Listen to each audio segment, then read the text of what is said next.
There's never an end. Now he says this hour small business owners possibly shedding that vote come November. Now, then the 1-2 punch of the president's economic policies as well as his policies on the border that allowed 8 million people to cross illegally 8 million since he came into people office. crossed illegally. This also put him underwater by double digits in some cases, in all cases, on the polls. The president's campaign must be looking at this and trying to figure out how to turn these numbers around. Larry? Well, you are right. Edward Lawrence, thank you ever so much. We appreciate it. So are you better off than you were 4 years ago? That's the subject of tonight's riff. That's Are the you question better off than you everyone were needs 4 to ask years ago? themselves. The fellow who perhaps most famously asked this question to great effect was Ronald Reagan. Take a listen. Wow, did not know that. Next Tuesday, all of you will go to the polls. You'll stand there in the polling place and make a decision. I think when you make that decision, it might be well if you would ask yourself, are you better off than you were 4 years ago? There you have it. Now, maybe more to the point, are you better off during the entire Trump presidency or during the entire Biden term? Those questions are going to be key points in the upcoming debate between Trump and Biden on June 27th, really just a couple of weeks away.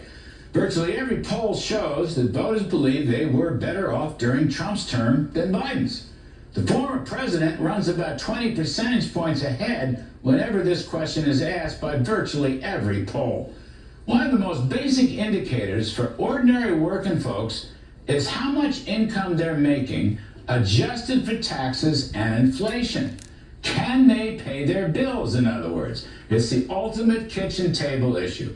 You can't use GDP or other top-down macro indicators when you go to the grocery store or the gas station or pay the electricity bill or the phone company or the cable man. Take-home pay is what Ronald Reagan called it.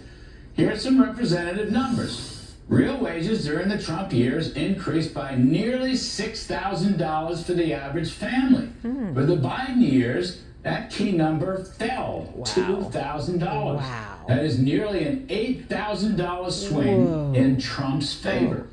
Now, inflation under Trump rose 1.9% annually, but over 6% annually under Biden. Even worse, maybe more important, Almost the level 10% of increase. consumer prices rose almost 20% under Joe Biden, but only increased 7% under Trump.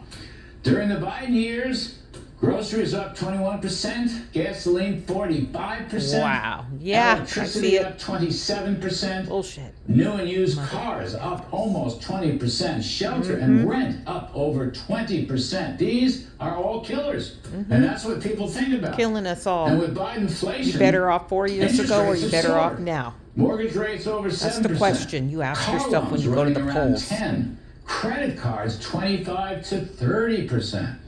These high personal borrowing costs are also killers. Essentially, working folks cannot afford the Biden economy. That is why Mr. Trump runs 20 points ahead of him on that issue. Now, there's another comprehensive measure called household wealth. That includes all your cash, the value of your home, your stocks, and then subtract out the money you owe other people, your debt. There's about 135 million Americans in the stock market, and home prices have risen.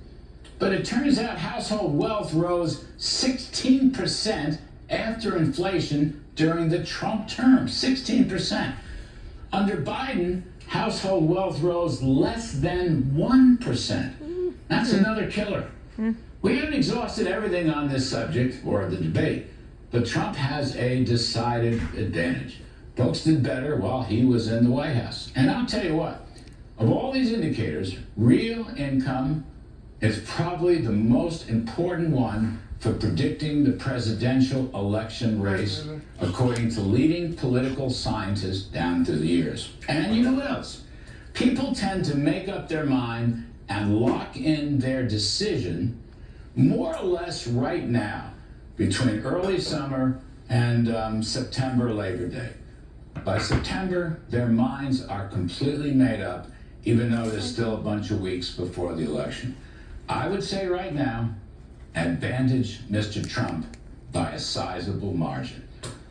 That's my riff. All right.